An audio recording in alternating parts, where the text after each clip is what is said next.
Olá, meu irmão, prazer ter você aqui com a gente para que nós possamos juntos caminhar aqui estudando a palavra de Deus. E para hoje vamos estudar, dando continuidade ao nosso estudo em Atos, verso por verso, vamos estudar aqui apenas o versículo 8, porque aqui tem bastante informação para nós só nesse versículo. Vamos ler aqui então esse versículo? Meu irmão, esse versículo, Atos capítulo 1, versículo 8, ele é considerado como o versículo-chave do livro de Atos. É ele quem vai, vamos dizer assim, nos direcionar dentro desse livro. Então, a sua leitura, o que você fará nessa leitura do livro de Atos, tem que estar aqui sendo direcionado pelo versículo 8, que é conhecido para nós o livro-chave, o versículo-chave de todo o livro, do livro de Atos. Então, eu lerei aqui para você o versículo 8, que é um versículo muito conhecido, que diz assim: Mas recebereis a virtude do Espírito Santo,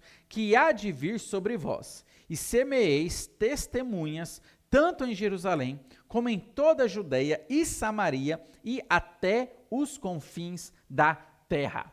Meu irmão, um versículo rico em informação, lógico, é a palavra de Deus que nós estamos lendo aqui, é um versículo poderoso para nos abençoar. E de cara, nós estamos lendo aqui sobre a promessa do Espírito Santo.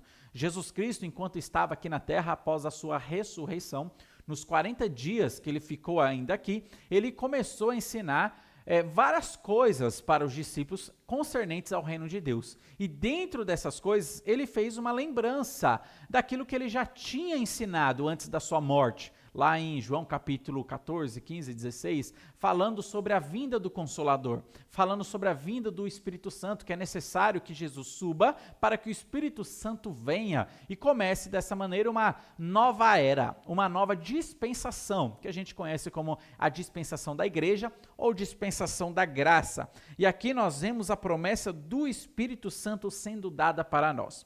Primeira coisa que nós vamos ter que analisar aqui. O Espírito Santo, meus irmãos, não é uma energia. E por que eu estou salientando isso? Porque os testemunhas de Jeová, e Testemunho de Jeová é uma seita, tá bom? Os testemunhas de Jeová, dentro dos seus vários ensinamentos errados, eles também ensinam que o Espírito Santo não é Deus. Eles não ensinam que o Espírito Santo eles ensinam que não faz parte da divindade. Eles vão falar que o Espírito Santo é apenas um tipo de energia, é apenas um tipo de força de Deus. É Deus trazendo uma certa força e essa força se chama Espírito Santo. Não, isso é um erro grotesco, não é um erro grotesco, isso aí é uma heresia, tá bom? Falar que o Espírito Santo não é Deus, apenas um tipo de força, apenas um tipo de energia, isso é uma heresia. E os testemunhas de Jeová não são nossos irmãos em Cristo, eles são um grupo herético, são uma seita, eles acabam ensinando isso. Então eu estou salientando aqui para que fique bem fixado na sua mente que o Espírito Santo não é uma energia como os testemunhas de Jeová ensinam. O Espírito Santo, ele é Deus. O Espírito Santo é uma pessoa. E meus irmãos, nós vemos como que a Bíblia revela que o Espírito Santo, ele é Deus, como o Espírito Santo é uma pessoa. Por quê, meus irmãos? Energia não pensa, energia não sente, energia não fala. E nós vemos na Bíblia o Espírito Santo falando em diversos contextos. Atos capítulo 13, por exemplo, o Espírito Santo falou para Paulo e Barnabé, e separando eles para o ministério que tinha preparado. Perceba que o Espírito Santo tem vontade também. Nós vemos ali o Espírito Santo direcionando Jesus Cristo para o deserto, olha só, expressando a sua vontade, a sua decisão, a sua volição, direcionando Jesus para o deserto para que ele pudesse ser tentado ali por Satanás após os 40 dias que ele passou no deserto jejuando. A gente vê que o Espírito Santo também tem sentimentos. Efésios capítulo 4, versículo 30, é dito para nós claramente, para nós não entristecermos o Santo Espírito da promessa. Como é que você vai entristecer uma energia? Como que você entristece a energia elétrica? Não tem como, porque energia não tem sentimento, mas o Espírito Santo tem. São provas cabais que nós temos na Bíblia para mostrar que o Espírito Santo é uma pessoa, ele é o próprio Deus. O Espírito Santo também convence Lembra de João, Jesus falando claramente que o Espírito Santo é quem vai convencer a pessoa do pecado, da justiça e do juízo? Note a sua volição, o seu desejo, ele convence. O Espírito Santo também pode ser resistido. Lembra lá de Atos capítulo 7, versículo 51, Estevão pregando e falando, vós sempre resistis ao Espírito Santo, ou seja, o Espírito Santo vem para convencer, mas a pessoa ela pode resistir a esse convencimento do Espírito Santo. Ele recebe nome na Bíblia, é chamado de Consolador. Jesus Cristo falou, olha, é necessário que eu vá, senão o Consolador ele não virá para vós. Como assim energia vai receber um nome? O Espírito Santo ele também nos capacita, ele dá dons espirituais para que nós possamos trabalhar.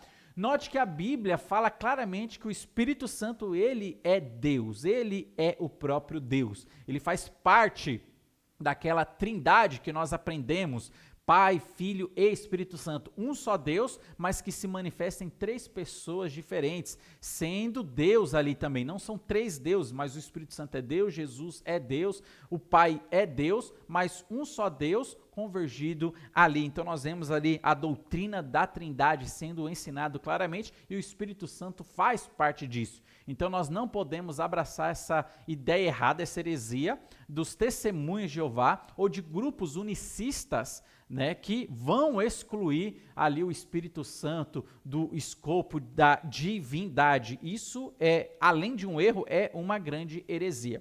Mas olha só o que diz Zacarias. Eu quero ler aqui um versículo que está no Antigo Testamento, Zacarias, capítulo 4.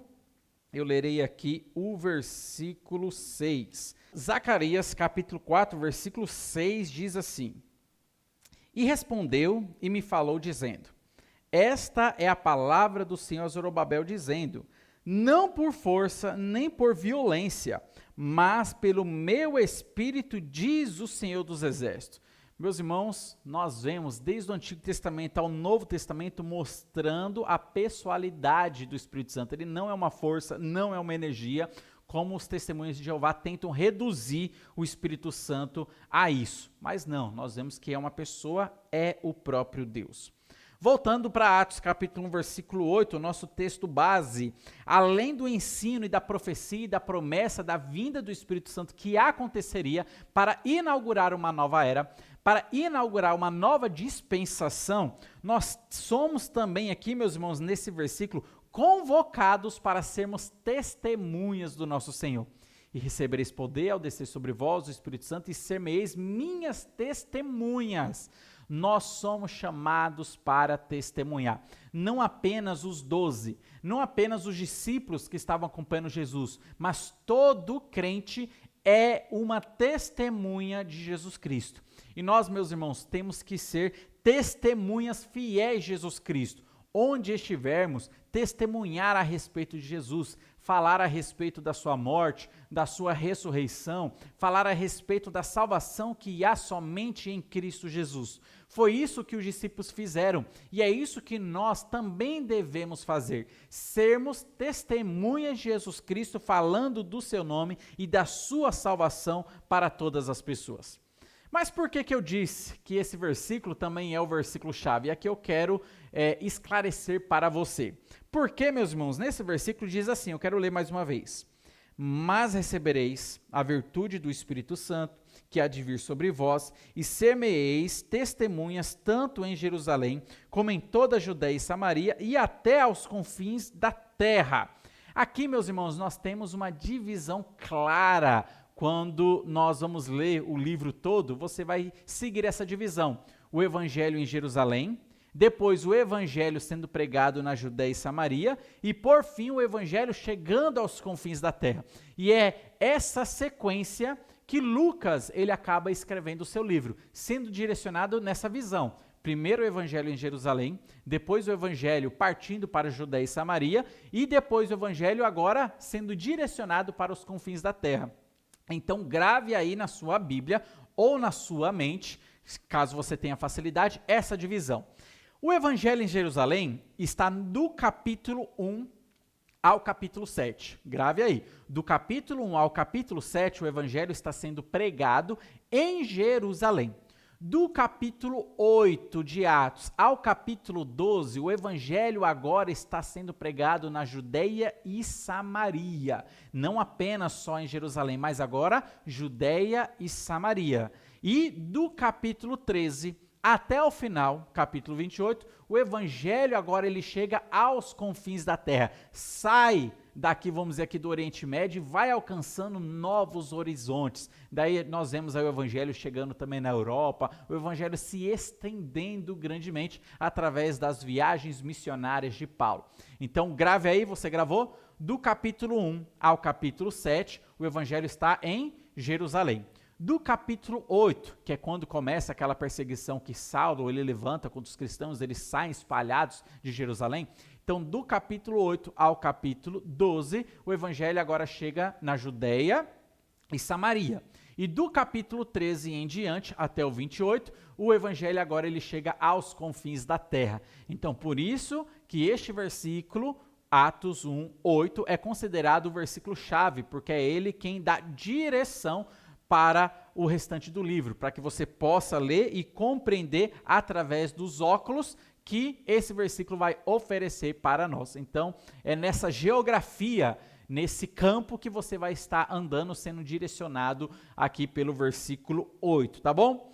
Bastante informação nós tivemos aqui, falamos sobre o Espírito Santo, falamos sobre a divindade do Espírito Santo, que nós também somos chamados para testemunhar e entendemos o porquê que esse versículo aqui é considerado o versículo-chave, porque é ele quem vai nos direcionar dentro da nossa leitura. Que Deus abençoe você grandemente e continue nos acompanhando nos nossos próximos estudos.